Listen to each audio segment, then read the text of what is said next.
Assalamu alaikum friends, today we are going to learn how to change the starting picture. When you start your window, how you can change that picture. This is the picture which you can see at the starting time.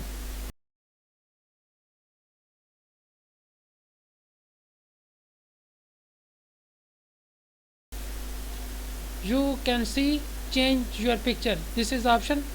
Check this one and you will see some pictures.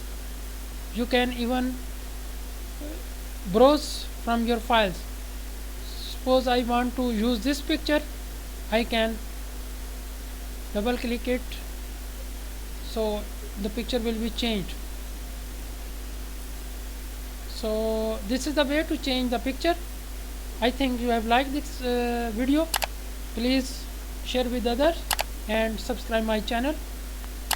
Press bell icon for further notification. Stay blessed.